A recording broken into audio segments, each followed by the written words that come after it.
Hi everyone, I wanted to give everybody an update um, on what's going on at the whistleblower camp.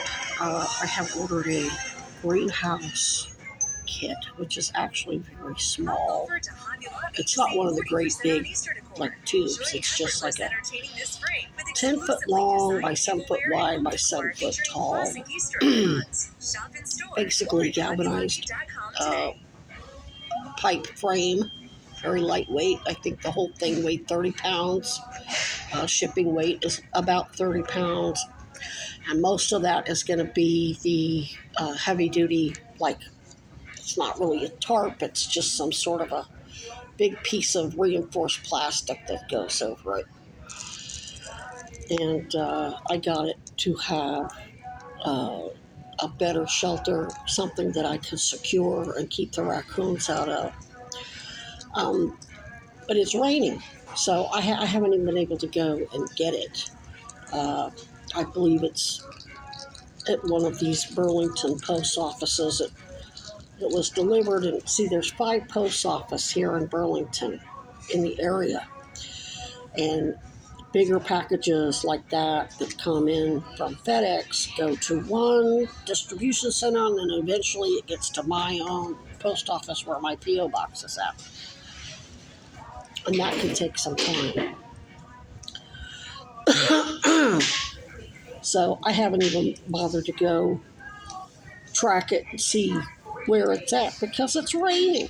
Yeah, it's nice and warm. It's warm enough to be out and be outside your building and stuff, but it's raining nonstop. And I have a poncho. I am not made of sugar. I can absolutely work out in the rain, but I don't have, when it's cold and rainy, that's not safe for those of us with cancer. I have cancer lesions in both lungs. So if my feet get wet, my head gets wet, my clothes get wet, and I can't go into a warm house or hotel room and get warm immediately and dry my clothes out immediately, take a hot shower immediately. That's asking for pneumonia. So I have to just wait for the rain to stop. And then rain stopping isn't necessarily enough. Things need to dry out for a few days. Um, and this is, for whatever reason, for the past year and a half, we haven't had 3 straight days without rain. That's why so many places, and there's at least 2, Mount Pelier, the capital, and another city is declared it's flooded so bad that it wiped out most of our state office buildings. And FEMA is there setting up temporary housing because it flooded. Burlington's up high in the mountains, so we're not going to flood. But still, the nonstop rain is just a pain in the ass. So, I mean, we did have a few days without rain over the little few winter months we had, but uh, when it was cold enough, it snowed. I mean, we don't even have snow on the ground.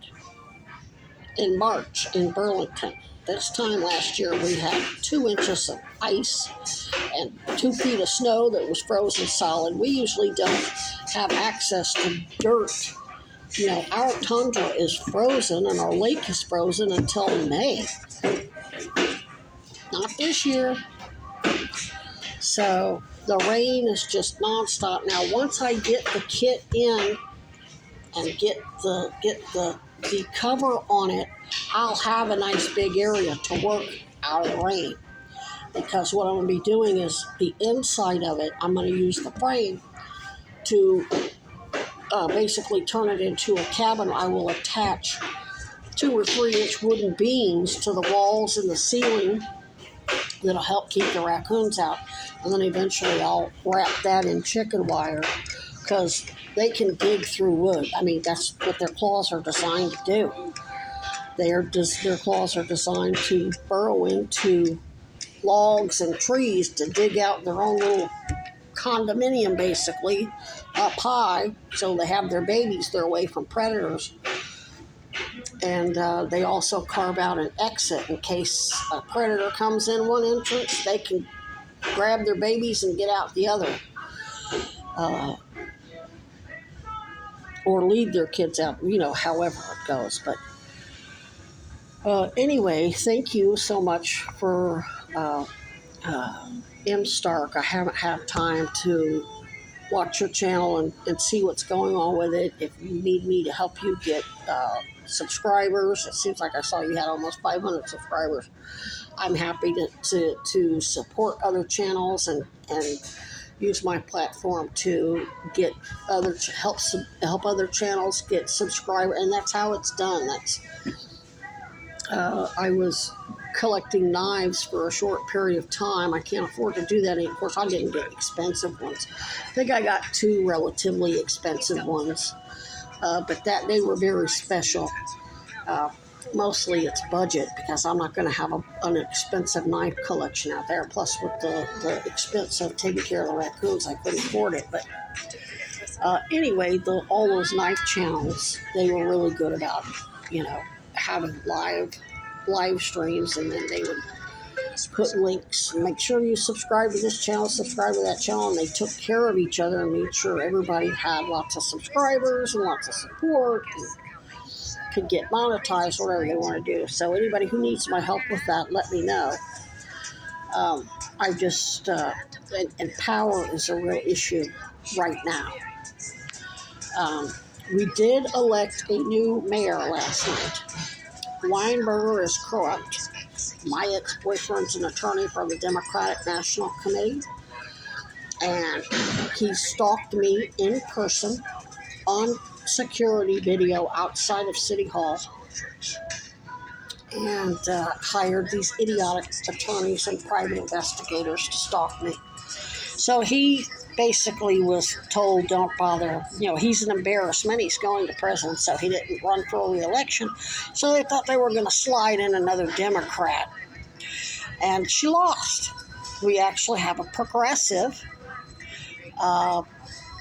who's basically blasting the corruption and says everybody's going to get help that they need, and these corrupt people are going to be held accountable. And so I'm not going to put words in her mouth or whatever, but she doesn't take office till the 1st.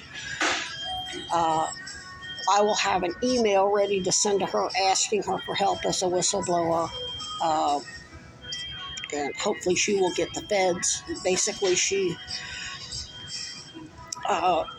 can officially get the feds in here to audit her police department and all of the contractors with the city, the homeless shelters, victim services, everybody who her special victims unit has recorded threatening me. So she's probably going to, which is what Weinberger should have done in the first place. The fact that he didn't do that means he's involved, which, of course, we later find out that his uncle's Caspar Weinberger, and they're all tied to Trump and Epstein and Cuomo and the Bidens. I mean, we the people act like there's 2 separate political parties. There's not. It's a uniparty. The 2 parties pretend to be different to keep us pitted against each other, blaming the other for the corruption, and they know it's all of them are responsible. Progressive is just ought to be more aptly called the whistleblower party, meaning we're blasting everybody's corruption, not just this party or that party, or and then what the 2 parties have done is say, oh, well, you're just political. No, it's a gaslight. Anybody who wants the entire Constitution respected and we the people united and prospering equally, how is that political? I swore an oath to protect the U.S. Constitution, everybody's rights equally under the law. How is that political? The fact that you're not interested in doing that makes you a terrorist insurgent. Per my Navy brat training in counterterrorism, counterinsurgency, I don't care what party you're with. So I still have to now, let's say this mayor comes in and gets stuff done and gets me the help I need. Does that mean I'm not going to be out there anymore? No, I'm still going to be out there with my oons. That's going to be my permanent post, and I will help. I will be working with wildlife rehabbers and veterinarians at the university, and they can come out there and train, and there's still going to need to be a shelter there for anybody who wants to stay out